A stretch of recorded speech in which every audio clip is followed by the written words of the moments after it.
Good afternoon students. आज मैं आपको लेसन 2 भारतीय समाज की जनसंख्या की संरचना में भारत में जनसंख्या नीति के बारे में समझाऊंगी। सबसे पहले मैं आपको बता देना चाहती हूँ कि राष्ट्रीय जनसंख्या नीति क्या है। तो राष्ट्रीय जनसंख्या नीति 1976 में ये प्रावधान किया गया था कि परिवार नियोजन से संबंधित सभी तरह की निःशुल्क सेवाएं उपलब्ध कराई जाएं और जनसंख्या वृद्धि को रोकने के लिए लड़के की उम्र 21 वर्ष और लड़कियों की उम्र 18 वर्ष निर्धारित कर दी गई थी। माताओं और बच्चों के स्वास्थ्य में सुधार भी करने पे विशेष महत्व दिया गया था। इसके साथ ही एक कार्य और किया गया था, वह था स्त्री शिक्षा, यानी कि महिलाओं को की शिक्षा को बढ़ाने के लिए जोर देना। ये व्यवस्था जो थी वह जनसंख्या से संबंधित शिक्षा, यानी कि ज़्यादा से ज़्यादा स्त्रियों को शिक्षित करा जाए और कई परिवारों के माध्यम से शिक्षा दी भी गई। तो ये सब जनसंख्या से संबंधित शिक्षा और प्रचार जो था वह लोगों के माध्यम से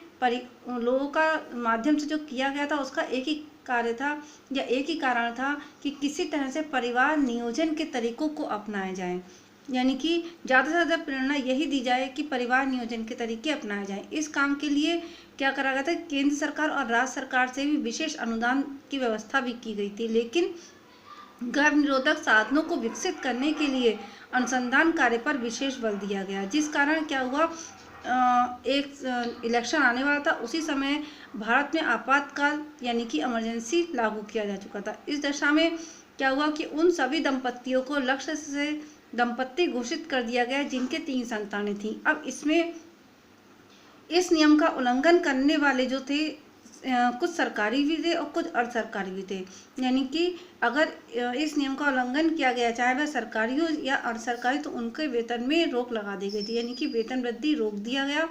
इससे उत्पीड़न की घटनाओं में भी वृद्धि हुई।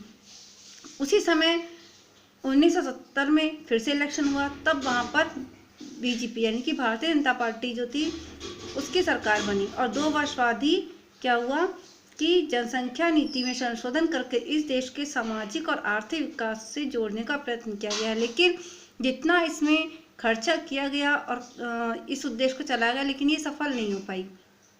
इसीलिए इसे अधिक सफलता न मिलने के कारण 2000 में एक नई राष्ट्रीय जनसंख्या नीति लागू की गई।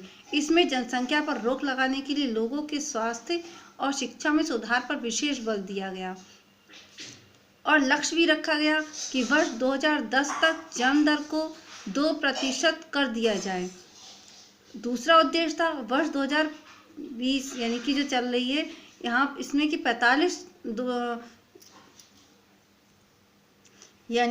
2045 तक जनसंख्या वृद्धि को पूरी तरह से रोक देना।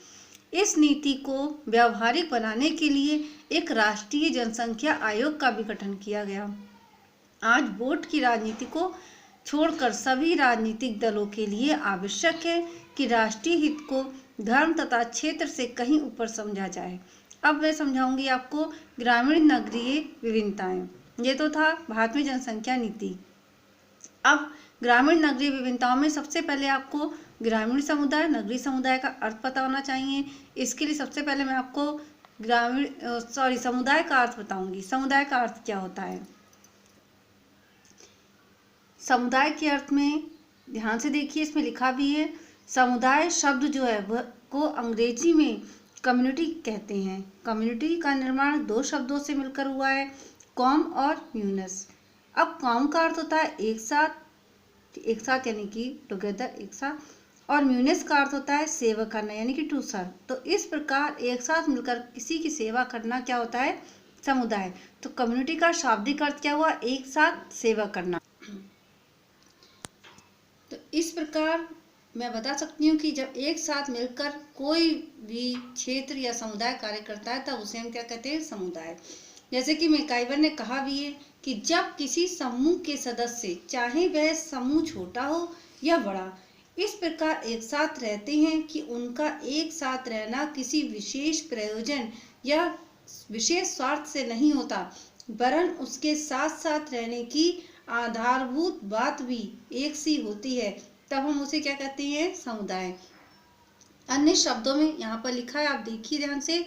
अन्य शब्दों में जैसे कि ऐसे व्यक्तियों का समूह जिनमें परस्पर मिलकर रहने की भावना होती है और परस्पर सहयोग के द्वारा अपने अधिकारों का उपभोग करते हैं, यह क्या कहलाता है? समुदाय। एक परिभाषा मैंने आपको बताई दी, आपको मैकइवर पेज की, दूसरी यहाँ पे जीन्सबर्ग की दी हुई है और डेविस की। ये 2 डेफिनेशन है, आप ध्यान से देखिए और समझिए, आपकी 3 डेफिनेशन हो जाएंगी तभी। जीन्सबर्ग ने कहा है समुदाय का और सामाजिक प्राणियों का वह समूह समझना चाहिए जो एक सामान्य जीवन व्यतीत करता हो। उस सामान्य जीवन में अनेक निर्माण करने वाले तथा उसके परिणाम स्वरूप अनेक विभिन्न जटिल संबंध समाविष्ट होते हैं। ये था जीन्सबर्ग की। अब डेविस की देखिए, समुदाय सबसे छोटा क्षेत्रीय समूह है जिसके अंतर्गत सामाजिक जीवन के समस्त पहलुओं का समावेश हो सकता है। एक बोगार्ट्स की डेफिनेशन है जो मैं बताना चाहूंगी, इसमें नहीं दी है।